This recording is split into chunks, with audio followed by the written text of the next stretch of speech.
सनातन धर्म में रुद्राक्ष को बहुत महत्वपूर्ण माना गया है। रुद्राक्ष भगवान शिव को प्रिय है। धार्मिक मान्यता है कि रुद्राक्ष धारण करने से व्यक्ति को सदैव महादेव की कृपा प्राप्त होती है। 1 से 14 मुखी रुद्राक्ष का अपना ही महत्व है। रुद्राक्ष की उत्पत्ति के संबंध में कई पौराणिक कहानियां हैं। आइए जानते हैं रुद्राक्ष की उत्पत्ति कैसे हुई। रुद्राक्ष का नाम कैसे पड़ा।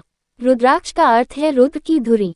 रुद्राक्ष 2 शब्दों रुद्र और अक्ष से मिलकर बना है, जिसमें रुद्र का अर्थ है शिव और अक्ष का अर्थ है भगवान शिव की आंखें।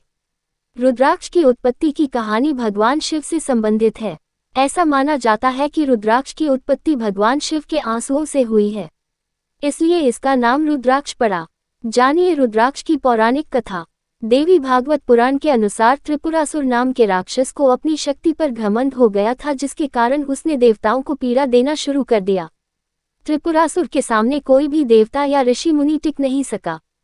परेशान होकर ब्रह्मा, विष्णु और अन्य देवता त्रिपुरासुर के आतंक को समाप्त करने की प्रार्थना लेकर भगवान शिव के पास गए। जब महादेव ने देवताओं की ये प्रार्थना सुनी तो उन्होंने योग मुद्रा में अपनी आंखें बंद कर ली।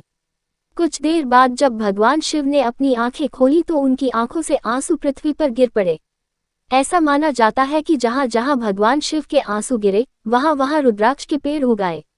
रुद्राक्ष का अर्थ है शिव की विनाशकारी तीसरी आंख, इसलिए इन पेड़ों पर उगने वाले फलों को रुद्राक्ष कहा जाता था।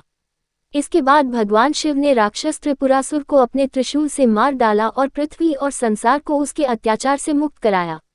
एक अन्य पौराणिक कथा के अनुसार जब माता सती ने हवन कुंड में कूदकर आत्महत्या कर ली थी तो महादेव व्याकुल हो गए थे और उनके जले हुए शरीर को लेकर तीनों लोकों में विलाप करते हुए भटक रहे थे। कहा जाता है कि भगवान शिव के विलाप से जहां जहां भगवान शिव के आंसू गिरे वहां वहां रुद्राक्ष के पेड़ पैदा हो गए। दूसरी कहानी क्या है। एक अन्य कथा के अनुसार माता सती ने अपने पिता दक्ष प्रजापति के हवन कुंड में कूदकर आत्महत्या कर ली थी। तब महादेव व्याकुल हो गए और अपने जले हुए शरीर के कारण विलाप करते हुए तीनों लोकों में घूमते रहे। कहा जाता है कि शिव के विलाप के कारण जहां जहां भगवान शिव के आंसू गिरे वहां वहां रुद्राक्ष के पेड़ उगाए। रुद्राक्ष धारण करने के नियम। रुद्राक्ष धारण करने वाले व्यक्ति को प्रतिदिन भगवान शिव की पूजा करनी चाहिए। कभी भी किसी दूसरे का पहना हुआ रुद्राक्ष न पहने और न ही अपना रुद्राक्ष किसी और को दे। रुद्राक्ष की माला बनाते समय इस बात का ध्यान रखें कि उसमें कम से कम 27 दाने होने चाहिए। रुद्राक्ष को कभी भी गंदे हाथों से न छुएं। स्नान करने के बाद ही रुद्राक्ष धारण करें। रुद्राक्ष को हमेशा लाल या पीले धागे में ही पहने। इसे कभी भी काले धागे के साथ न पहने। यदि आपने रुद्राक्ष धारण किया है तो तामसिक भोजन का सेवन न करें। ऐसा करने से आपको ही नुकसान होगा।